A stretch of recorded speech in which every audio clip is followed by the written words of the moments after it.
Application oriented questions देखते हैं। Question number 1 तो देखना नहीं है, क्वेश्चन नंबर 2 से देखते हैं। कंप्यूट करके बताइए रिजर्व मनी फॉलोइंग डेटा हमको पब्लिश किया गया है आरबीआई के द्वारा। कंपोनेंट्स दे दिए गए रुपीज़ इन बिलियंस के अंदर है। 7 जुलाई 2017 का डेटा दिया गया है। करेंसी इन सर्कुलेशन से बैंक डिपॉजिट होता है आरबीआई या अदर डिपॉजिट होता है आरबीआई है। तो यहाँ पर रिजर्व मनी अगर हमको फाइंड आउट करना हो तो रिजर्व मनी कैसे फाइंड आउट करते हैं, तो करेंसी इन द सर्कुलेशन के अंदर ऐड कर देता है bankers deposit with RBI plus by other deposit with RBI. तो यहाँ पर सबका टोटल कर देंगे। करेंसी इन सर्कुलेशन 1542.8.40, बैंक का डिपॉजिट्स विद आरबीआई 4596.18। इन दोनों को पहले जोड़ेंगे, फिर उसके बाद क्या जोड़ेंगे, एक और other deposit with the bank, other deposit with RBI कितना है वो 183.30। तो ये हमारा क्या आ जाएगा, रिजर्व मनी आ जाएगा जो कि आरबीआई के पास पड़ा हुआ है। तो वो कितना निकल के आ रहा है 20207.88। क्वेश्चन नंबर 3 देखते हैं। कंप्यूट करके बताइए M3 फॉलोइंग डेटा पब्लिश किया गया है आरबीआई के द्वारा। कंपोनेंट्स के अंदर दिया गया है रुपीज़ इन बिलियंस के अंदर है। 31 मार्च 2017 का डेटा दिया गया है। Currency with the publications, currency with the public दे दिया गया है। Demand deposit with the banks दे दिया गया है। Time deposit with the banks दे दिया गया है। Other deposit with the reserve banks दे दिया गया है। तो यहाँ पर फॉर्मूला क्या लगेगा, तो करेंसी विद द पब्लिक के अंदर ऐड करना पड़ेगा demand deposit with the banks, add करना पड़ेगा time deposit with the banks, add करना पड़ेगा other deposit with the RBI. तो यहाँ पर करेंसी विद द पब्लिक कितना है 12637.1, demand deposit with the bank 14106.3। ये दोनों को जोड़ेंगे, फिर और क्या जोड़ेंगे, और जोड़ेंगे time deposit with the banks, वो कितना है 101,489.5, और other deposit with the RBI कितना है 210.9। तो ये सबको जोड़ देंगे तो कितना आ जाएगा 1,28,443.8। ये क्या आ गया हमारा, ये आ गया हमारा M3। इसके बाद क्वेश्चन नंबर 4 देखते हैं। क्या टोटल क्रेडिट क्रिएटेड होगा कॉमर्शियल बैंक के द्वारा अगर इनिशियल डिपॉजिट 1,000 रुपीज़ की है और रिक्वायर्ड रिजर्व रेशियो RRR कितना दिया गया है 0.02, 0.05, 0.10% रेस्पेक्टिवली। कंप्यूट करके बताइए क्रेडिट मल्टीप्लायर। तो क्रेडिट मल्टीप्लायर का फॉर्मूला होता है 1 divide by required reserve ratio RRR। तो 1000 को मल्टीप्लाई करेंगे 1 डिवाइड बाई 0.02 तो कितना आएगा 50,000 आ जाएगा। 1000 को मल्टीप्लाई करेंगे 1 डिवाइड बाई 0.05 तो कितना आ जाएगा 20,000 आ जाएगा। और 1000 को मल्टीप्लाई करेंगे 1 डिवाइड बाई 0.10 तो कितना आएगा 10,000 आ जाएगा। क्वेश्चन नंबर 5 देखते हैं। हर एक केस के अंदर अब क्या अफेक्ट होगी मनी मल्टीप्लायर की एंड मनी सप्लाई की। कमर्शियल बैंक्स इंडिया के अंदर डिसाइड करा है होल्ड करने के लिए ज़्यादा एक्सेस रिजर्व्स। अगर एक्सेस रिजर्व्स जो है, एक्सेस रिजर्व्स क्या होता है, एक्सेस रिजर्व वो रिजर्व्स होता है जो कि कमर्शियल बैंक होल्ड करती है सेंट्रल बैंक के पास। इन एडिशन वो मैंडेटरी रिजर्व्स होता है, मतलब वो मैंडेटरीली कमर्शियल बैंक को एक्सेस रिजर्व क्रिएट करके रखना पड़ता है किसके पास, सेंट्रल बैंक के पास जो कि आरबीआई है उसके पास।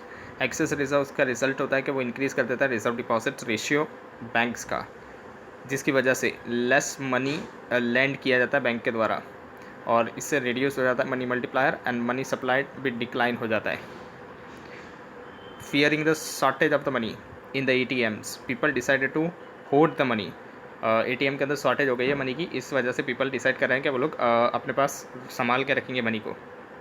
जब पीपल होल्ड करके रखते हैं मनी तो ये इंक्रीज़ कर देता है करेंसी डिपॉजिट, ये इंक्रीज़ कर देता है क्या, करेंसी डिपॉजिट रेशियो। ये इंक्रीज़ क्या कर देता है, करेंसी डिपॉजिट रेशियो, जो जिससे क्या होता है रिड्यूस हो जाता है money multiplier and money supply decline हो जाता है। बैंक्स ओपन कर रहा है large number of the ATMs सारे कंट्री के अंदर। तो ATM से पीपल विड्रॉल कर सकते हैं कैश बैंक से जब भी वो चाहे तब। ये रिड्यूस कर देता है cost of the conversion of the deposit to the cash. मतलब अगर बैंक के अंदर जाकर वो लोग विड्रॉल करके लाते हैं तो वो अपनी सैलरी लगती है, AC का खर्चा लगता है, फर्नीचर का खर्चा लगता है, तो वो क्या हो जाता है कॉस्ट, जो कन्वर्जन की कॉस्ट होती है वो सब क्या हो जाती है वहाँ पर नहीं लगती, क्योंकि ATM ही सिर्फ होगा तो ये सारी की कॉस्ट नहीं लगेगी। तो ATM में से अगर विड्रॉल कर लोगे तो ये सारी कॉस्ट कम हो जाएगी, इसलिए क्या हो जाता है रिड्यूस हो जाता है cost of the conversion of the deposit to the cash and make the deposit relatively more convenient, और कन्वीनियंट हो जाता है डिपॉजिट को रखना। पीपल होल्ड करके रखते हैं, अगर लेस कैश, अगर पीपल कम कैश को होल्ड करके रखते हैं और ज़्यादा डिपॉजिट रखते हैं तो रिड्यूस हो जाता है करेंसी डिपॉजिट रेशियो, इंक्रीज़ हो जाता है मनी मल्टीप्लायर, जिससे मनी सप्लाई भी इंक्रीज़ हो जाएगा। 4 देखते हैं, e bank becomes very common and nearly all the people use them. इसका भी सेम आंसर आएगा। इसका भी कंक्लूजन क्या निकल के आएगा कि अगर पीपल लेस कैश होल्ड करके रखते हैं और मोर डिपॉजिट रखते हैं तो रिड्यूस हो जाता है करेंसी डिपॉजिट रेशियो, जिससे इंक्रीज़ हो जाता है मनी मल्टीप्लायर, और इससे क्या होता है, मनी सप्लाई भी इंक्रीज़ हो जाता है। ड्यूरिंग द फेस्टिवल सीज़न के अंदर पीपल डिसाइड करते हैं कि वो यूज़ करेंगे एटीएम वेरी ऑफ्टन, मतलब एटीएम से कैश ज़्यादा विड्रॉल करते हैं वो लोग। तो अगर पीपल कोई भी रीज़न से विड्रॉल करते हैं मनी एटीएम के अंदर से ज़्यादा फ्रीक्वेंटली, तो बैंक्स जो है वो बैंक्स जो होते हैं उनको ज़्यादा रिज़र्व रखना पड़ेगा, मतलब बैंक्स को ज़्यादा रिज़र्व रखना पड़ेगा ताकि लोग एटीएम में से विड्रॉल कर पाएँ मनी को, जिससे रेज़ हो जाएगा मतलब इंक्रीज़ हो जाएगा रिज़र्व रेशियो। ये क्या कर देगा, लोअर कर देगा मनी मल्टीप्लायर को। उसके रिजल्ट से मनी सप्लाई जो है वो भी डिक्लाइन हो जाएगा, मतलब कम हो जाएगा। If the bank decide to kept, अगर बैंक 100% रिजर्व रखेगी तो क्या इफ़ेक्ट होगा मनी मल्टीप्लायर का एंड मनी सप्लाई का। अगर बैंक डिसाइड करती है कि वो 100% रिजर्व रखेगी तो मनी मल्टीप्लायर जो है वो कितना हो जाएगा, 1 divide by required reserve ratio, तो 1 डिवाइड बाय 100% तो कितना आ जाएगा, 1 आ जाएगा। इसका मतलब कोई भी मनी एडिशनल मनी सप्लाई नहीं होगा एंड कोई भी नया क्रेडिट क्रिएशन नहीं होगा। सपोज़ कीजिए बैंक को ज़रूर है कि वो नहीं रख रही है कोई भी रिज़र्व्स, यानी रिज़र्व 0% रख रही है, तो क्या होगा, अगर रिक्वायर्ड रिजर्व रेशियो 0% है तो मनी मल्टीप्लायर जो है वो इनफाइनाइट हो जाएगा। इस केस के अंदर अनलिमिटेड मनी क्रिएशन होगा, कियोस भी हो सकता है, स्पीयरिंग price as the money supplies is too much, money supply जो है वो ज़्यादा हो जाएगा, बहुत ज़्यादा हो जाएगा, एंड जो रियल आउटपुट है वो इंक्रीज़ नहीं होगा। मतलब अगर हम लोग देखें तो पैसा बहुत आ जाएगा इकोनॉमी के अंदर और डिमांड इतनी ज़्यादा नहीं, पैसा बहुत आ जाएगा तो डिमांड उससे बढ़ जाएगी, लेकिन सप्लाई इतनी नहीं बढ़ेगी, जिससे क्या हो जाएगा, output can not be increase, मतलब आउटपुट बढ़ेगा नहीं लेकिन लोगों की डिमांड बढ़ती रहेगी। तो ये कियोस हो जाएगा, यहाँ पर दुविधाजनक सिचुएशन हो जाएगी यहाँ पर, क्योंकि लोग डिमांड तो कर रहे हैं लेकिन सप्लाई नहीं हो रही है, आउटपुट इंक्रीज ही नहीं हो रहा है।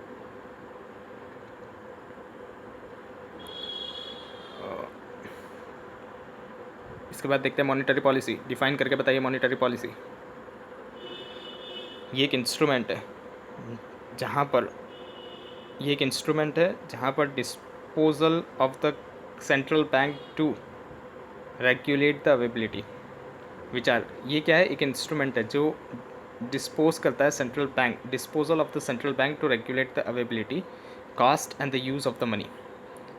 ये एक इंस्ट्रूमेंट है, इसके ज़रिए सेंट्रल बैंक क्या करती है, रेगुलेट करती है। रेगुलेट मतलब मैनेज करती है, क्या मैनेज करती है, अवेबिलिटी, यानी availability, cost and the use of the money, money की कॉस्ट, मनी की अवेबिलिटी और उसका यूज़ यहाँ से मैनेज किया जाता है, किसके द्वारा, सेंट्रल बैंक के द्वारा, ये एक इंस्ट्रूमेंट के ज़रिए।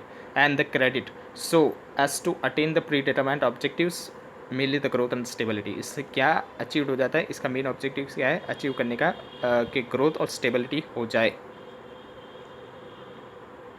डिस्क्राइब कीजिए objective of the monetary policy.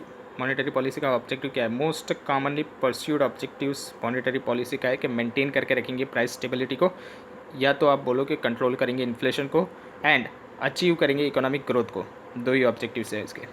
ये context specified multiple objectives pursue करता है, जहाँ पर moderate long term interest rate, मतलब इंटरेस्ट रेट को भी इससे संभाला जा सकता है, मैनेज किया जा सकता है। एक्सचेंज रेट स्टेबिलिटी भी की जा सकती है and external balance of the payment equilibrium भी किया जा सकता है एक्स्ट्रा, ये सारे इसके ऑब्जेक्टिव्स होते हैं। What is meant by the term monetary policy framework. Monetary policy framework क्या है, तो ऑपरेटिंग फ्रेमवर्क जो रिलेट करता है सारे एस्पेक्ट्स इम्प्लीमेंट करने के लिए मॉनेटरी पॉलिसी को, उसको बोलेंगे मॉनेटरी पॉलिसी फ्रेमवर्क। डिफाइन कीजिए मॉनेटरी ट्रांसमिशन मैकेनिज्म। क्या है मॉनेटरी ट्रांसमिशन मैकेनिज्म, तो डिफरेंट मैकेनिज्म जिससे मॉनेटरी पॉलिसी को इन्फ्लुएंस किया जा सकता है। मॉनेटरी पॉलिसी क्या कर सकती है, जिससे इन्फ्लुएंस कर सकती है, मॉनेटरी पॉलिसी क्या कर सकती है, जिससे इन्फ्लुएंस कर सकती है price level and national income को। मतलब प्राइस लेवल में चेंजेस और नेशनल इनकम में चेंजेस कर सकते हैं हम लोग किसके ज़रिए, मॉनेटरी पॉलिसी के ज़रिए। मॉनिटरी डिफरेंट मैकेनिज़म्स के लिए, डिफरेंट मैकेनिज़्म जो मॉनेटरी पॉलिसी के अंदर होते हैं उससे हम लोग क्या कर सकते हैं, इन्फ्लुएंस कर सकते हैं प्राइस लेवल को एंड नेशनल इनकम को। इसे हम लोग क्या बोलेंगे, मॉनेटरी ट्रांसमिशन मैकेनिज्म बोलेंगे। एक्सप्लेन करके बताइए, transmission of the monetary policy outcome through the interest rate channel, interest rate channel के माध्यम से बताइए। मॉनेटरी पॉलिसी इंड्यूस करती है चेंज इंटरेस्ट रेट के अंदर जो जनरेट किया जाता है, corresponding change in the cost of the capital, जिससे किस में चेंज आता है, इंटरेस्ट रेट के चेंज के अंदर से कॉस्ट ऑफ द कैपिटल के अंदर चेंज आता है, and real cost of the borings of the firms के अंदर चेंज आता है, एंड हाउस होल्ड के अंदर चेंज आता है, जो रिस्पॉन्स किया जाता है कैसे, changing on the investment and purchase. इससे किसके अंदर चेंज आ जाता है फर्दर, तो चेंज उनके इन्वेस्टमेंट में चेंज आ जाता है, उनके परचेस में चेंज आ जाता है, उनके एक्सपेंडिचर्स में चेंज आ जाता है, जो अफेक्ट करता है एग्रीगेटेड डिमांड एंड एम्प्लॉयमेंट को, जिससे aggregated demand and employment affect होती है। यानी मॉनेटरी पॉलिसी के अंदर अगर हम लोग इंटरेस्ट रेट के अंदर चेंज करेंगे तो उससे किस में चेंज आ जाएगा, तो कॉस्ट ऑफ कैपिटल में चेंज आएगा, real cost of the borrowings के अंदर चेंज आएगा जो कि फर्म एंड हाउस होल्ड कर रहे हैं, जिसके रिस्पॉन्स से इन्वेस्टमेंट में चेंज आएगा, परचेस में चेंज आ जाएगा, परचेस एक्सपेंडिचर्स में चेंज आएगा, जो फर्दर किसको अफेक्ट करेगा, एग्रीगेटेड डिमांड एंड एम्प्लॉयमेंट को अफेक्ट करेगा। डिफरेंस बताइए, bank lending channel and balance sheet channel of the monetary transmissions. तो दो डिस्टिंक्ट क्रेडिट चैनल्स होती है, एक बैंक लेंडिंग चैनल होती है और एक बैलेंस शीट चैनल होती है, जो कि ऑपरेट करते हैं कैसे, ऑल्टर करने से access of the firms and the household to the bank credit and by the effects of the monetary policy on the firms balance sheet respectively. यानी कि अगर हम लोग चेंज कर दें, ऑल्टर कर दें किसके अंदर, फर्म के एक्सेसिबिलिटी के अंदर, household to the bank credit के अंदर, मतलब बैंक हाउस होल्ड जो भी क्रेडिट उठाता है बैंक के पास से उसके अंदर, तो उसकी इफेक्ट क्या पड़ेगी मॉनेटरी पॉलिसी के अंदर, तो फर्म्स की बैलेंस शीट के ऊपर उसका इम्पैक्ट पड़ता है, उसकी इफेक्ट पड़ती है।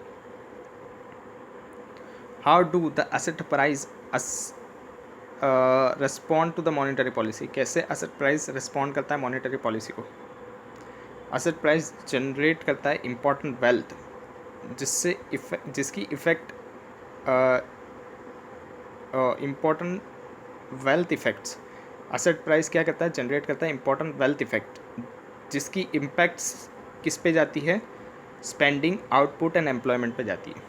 एसेट प्राइस जनरेट करता है इम्पॉर्टेंट वेल्थ इफ़ेक्ट, जिसकी इम्पैक्ट किस पे जाती है, स्पेंडिंग, आउटपुट एंड एम्प्लॉयमेंट पे जाती है। What is meant by the term monetary policy instrument, monetary policy instrument किसे बोले जाएंगे, तो मॉनेटरी पॉलिसी इंस्ट्रूमेंट जो है वो वेरियस टूल्स है, मतलब बहुत सारे टूल्स है जो कि सेंट्रल बैंक के पास होता है, वो यूज़ करती है उसको इन्फ्लुएंस करने के लिए मनी मार्केट को and the credit conditions and pursue it's monetary policy objectives, और उसके जो मॉनेटरी पॉलिसी के ऑब्जेक्टिव्स होते हैं उसको वो परस्यू करती है, मतलब चलाती है। What is the distinctions between the direct and the indirect instrument of the monetary policy? क्या डिफरेंस है direct and indirect instrument monetary policy का। डायरेक्ट इंस्ट्रूमेंट प्री सपोज करता है, मतलब पहले से ही सपोज किया जाता है डायरेक्ट इंस्ट्रूमेंट के अंदर के 1-to-1 करस्पॉन्डिंग होगा किसके बीच में इंस्ट्रूमेंट, इंस्ट्रूमेंट मतलब कौन सा instrument, credit ceiling and the policy objectives. Policy objective मतलब क्या होता है, जो कि स्पेसिफाइड एक अमाउंट की जाती है डोमेस्टिक क्रेडिट आउटस्टैंडिंग के बेसिस पे, आउटस्टैंडिंग के ऊपर। वाइल इनडायरेक्ट इंस्ट्रूमेंट में क्या होता है कि जो मार्केट है, मार्केट के थ्रू एडजस्टमेंट किया जाता है डिमांड के अंदर एंड सप्लाई के अंदर, मॉनेटरी पॉलिसी डिमांड के अंदर एंड सप्लाई के अंदर, मतलब डिमांड और सप्लाई के अंदर चेंजेस किया जाता है। किसके द्वारा किया जाता है, बैंक रिजर्व्स के द्वारा किया जाता है, मतलब बैंक्स के रिजर्व बढ़ा देते हैं या बैंक के रिजर्व कम कर देते हैं, वो क्या होता है, इनडायरेक्ट इंस्ट्रूमेंट होता है, जहाँ पर मार्केट के अंदर क्या करते हैं हम लोग, एडजस्टमेंट करते हैं कैसे, डिमांड्स के और सप्लाई के बेसिस पे। ये डिमांड और सप्लाई किसकी होती है, मनी की, बैंक रिजर्व बढ़ा के या कम करके हम लोग कर सकते हैं इसको, ये इनडायरेक्ट होता है। Right a note on the cash reserve ratio CRR and explain करके बताइए हमको ऑपरेशन CRR के। CRR जो है वो रेफर्स करता है fractions of the total net demand and the time liability of the scheduled commercial bank in India which it should maintain as a cash deposit with the reserve bank. ये एक ऐसा reserves होता है जिसको commercial bank को रखना पड़ता है, किसके पास? रिजर्व बैंक के पास। ये कैश डिपॉजिट्स होती है जो रिजर्व बैंक के पास और कमर्शियल बैंक को रखनी पड़ती है। हायर द CRR, जितना ज़्यादा CRR होगा इतना लो क्रेडिट क्रिएशंस कैपेसिटी होगा, मतलब बैंक जो है वो कम लोन दे पाएगी। Reducing the CRR during the deflation के टाइम पे CRR को रिड्यूस किया जाता है ताकि बैंक जो है वो क्रेडिट दे पाए लोगों को। एंड इंक्रीज़ किया जाता है supply of the money available in the economy, और मनी के सप्लाई जो है मार्केट के अंदर, इकोनॉमी के अंदर, उसको क्या किया जाता है? इंक्रीज़ किया जाता है through lending. Increase the CRR को इंक्रीज़ करने से क्या होता है? Increase the CRR to contain the credit expansion during the inflation. और इन्फ्लेशन के टाइम पे CRR को क्या किया जाता है? बढ़ा दिया जाता है। CRR को बढ़ा दिया जाता है जिससे क्या होता है? क्रेडिट एक्सपांशन होता है ड्यूरिंग द इन्फ्लेशन। डिस्टिंग्विश करके बताइए CRR and statutory liquidity ratio.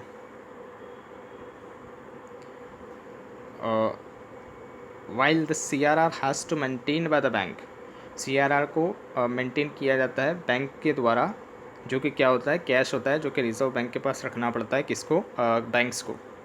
SLR जो है वो होल्ड करता है असेट्स एक about 3 categories of the banks itself in the about 3 categories of the banks itself. मतलब बैंक क्या करती है? होल्ड करके रखती है असेट्स। बैंक क्या करती है? होल्ड करके रखती है असेट्स SLR के अंदर, जो कि ऊपर दिए गए 3 कैटेगरीज़ के अंदर से आता है।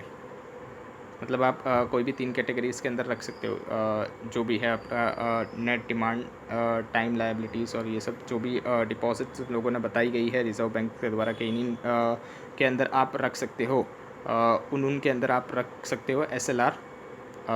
SLR क्या होता है? असेट्स होती है, और असेट्स किसने बताई गई है? रिजर्व बैंक ने बताई गई है वो असेट्स, कि इन असेट्स में आप पैसा रख सकते हो, बैंक रखती है ये। What are the eligible securities for the SLR? कौन सी एलिजिबल सिक्योरिटीज़ है SLR की? तो क्या क्या है? तो कैश है, गोल्ड है, इन्वेस्टमेंट है।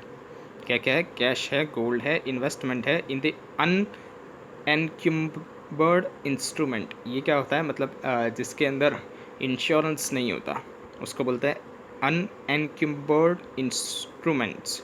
इसके अंदर इंक्लूड किया जाता है treasury bills, dated securities, state development loans जो कि इश्यू किया गया है by the state government under their market borrowings programmes and other instrument as notified by the RBI। और जो भी इंस्ट्रूमेंट जो नोटिफाइड किया जाएगा RBI के द्वारा, उसके अंदर वो जो ऊपर दिया गया था ना कि 3 कैटेगरीज, वो कौन सी है? तो कैश, गोल्ड एंड इन्वेस्टमेंट है।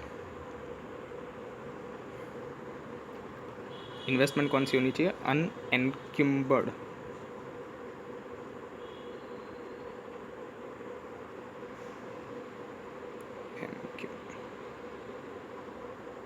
उसके बाद क्या है?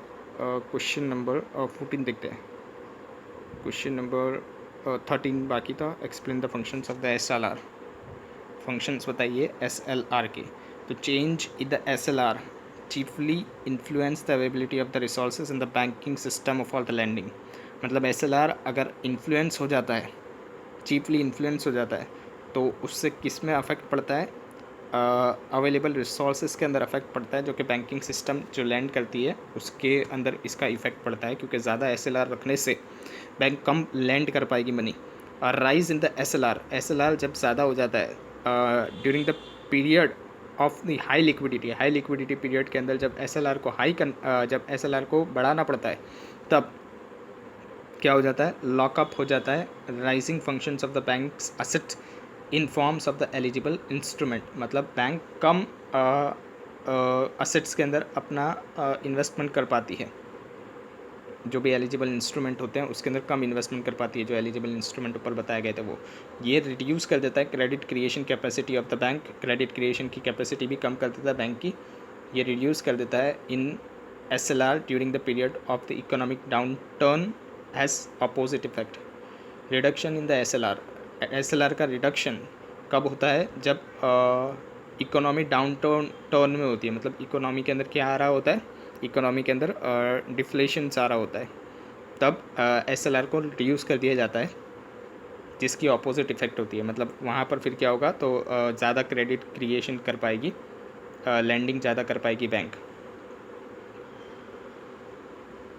उसके बाद बोला गया question number 14, what is the role of the liquidity adjustment facilities, LAF क्या है, उसका रोल क्या है? तो the liquidity adjustment facilities LAF facilitate करता है extend by the reserve banks of India. ये किसने दिया गया है? रिजर्व बैंक्स ऑफ इंडिया ने दिया गया है। किसको दिया गया है? शेड्यूल कॉमर्शियल बैंक्स को दिया गया है। इसके अंदर RRB को नहीं कंसिडर किया जाता है। एंड प्राइमरी डीलर्स को भी दिया गया है, ताकि वो लोग अवेल कर सकें लिक्विडिटी वो लोग अवेल कर सकें liquidity in cash in case of the requirement. जब भी उनको ज़रूरत पड़े, कैश की ज़रूरत पड़े, तब वो लोग यहाँ से कैश ले सकते हैं। RBI के द्वारा ये मेंटेन किया जाता है। यहाँ पर क्या होता है? पार्क किया जाता है excess fund with the RBI in case of the excess liquidity. मतलब अगर बैंक के पास एक्सेस लिक्विडिटी है तो वो क्या करेगी? एक्सेस लिक्विडिटी मतलब एक्सेस बैलेंस है, एक्सेस कैश है, तो वो क्या करेगी? वो RBI के पास इसको पार्क करके रखेगी, मतलब RBI को दे देगी और RBI इसको संभाल के रखेगी on an overnight basis against the collaterals of the government securities including the state government securities.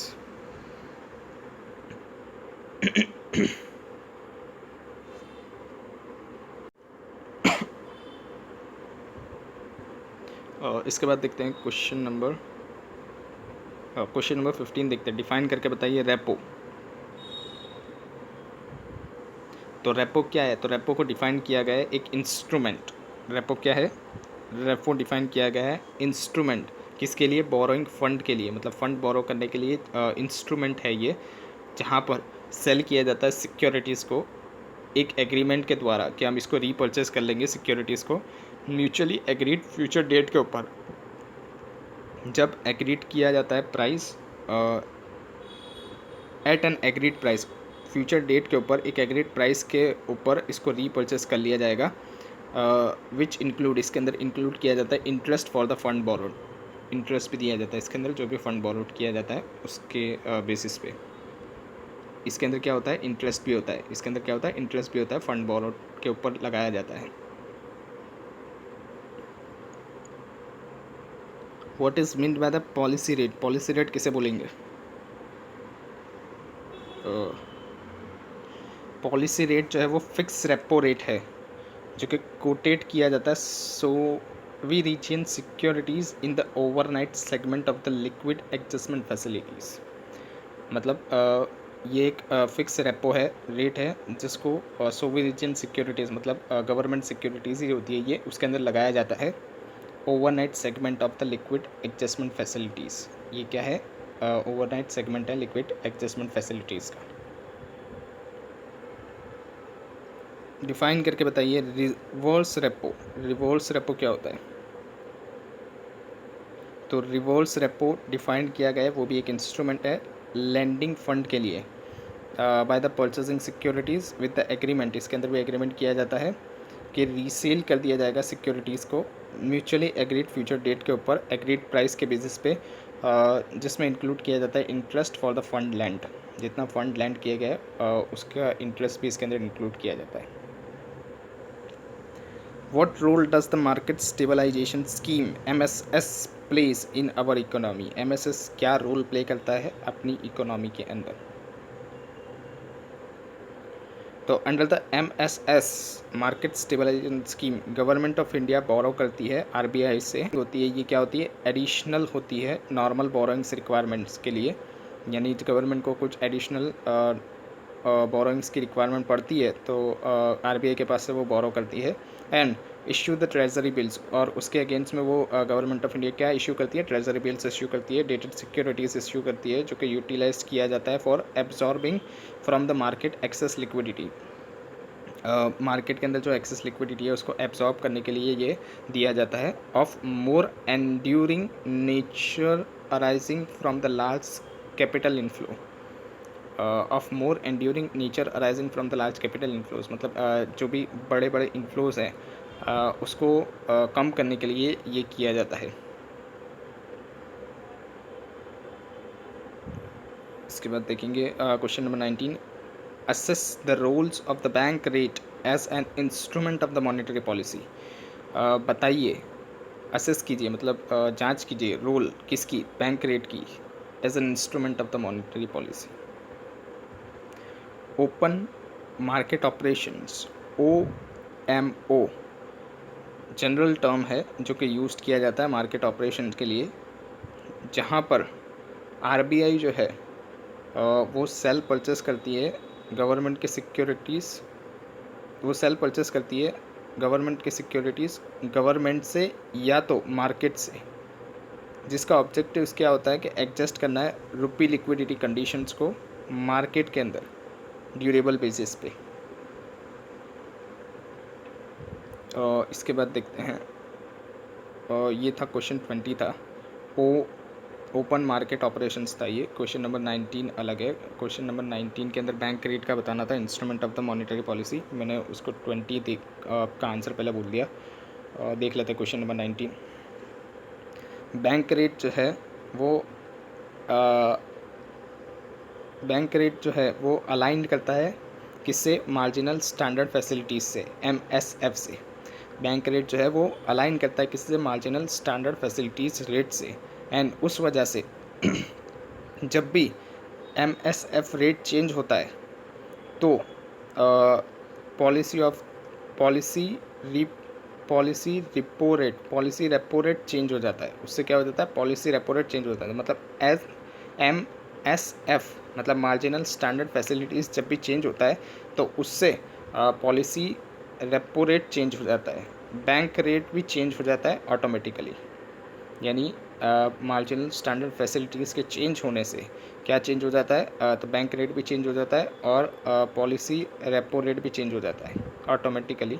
Now जो बैंक रेट है वो यूज़ किया जाता है कैलकुलेट करने के लिए पेनल्टी डिफ़ॉल्ट के ऊपर, in maintenance of the cash reserve ratio CRR and statutory liquidity ratio. इन दोनों के ऊपर पेनल्टी को कैलकुलेट करने के लिए लगाया जाता है। बैंक रेट जो है वो यूज़ किया जाता है कैलकुलेट करने के लिए, क्या, पेनल्टीज़ जब डिफ़ॉल्ट किया जाता है मेंटेन करने के लिए। अगर बैंक डिफ़ॉल्ट कर देती है मेंटेन करने के लिए CRR एंड SLR, तो बैंक रेट जो है उसको यूज़ किया जाता है कैलकुलेट करने के लिए पेनल्टी। क्वेश्चन नंबर 21 देखते हैं, आउटलाइन करके बताइए role of the monetary policy committee MPC बताइए, उसका रोल बताइए। तो मॉनेटरी पॉलिसी कमेटी कंसिस्ट करता है 6 मेंबर, जो कि डिटरमाइन करता है पॉलिसी रेट को अचीव करने के लिए inflation target through the debate करके ये लोग करते हैं। And majority vote by the panel of the expert, और इसके अंदर जो भी मेजॉरिटी वोट होता है पेनल्टी एक्सपर्ट का उसको कंसिडर किया जाता है, मतलब उससे डिसीजन लिया जाता है कि कैसे हम लोग इन्फ्लेशंस को टारगेट करेंगे।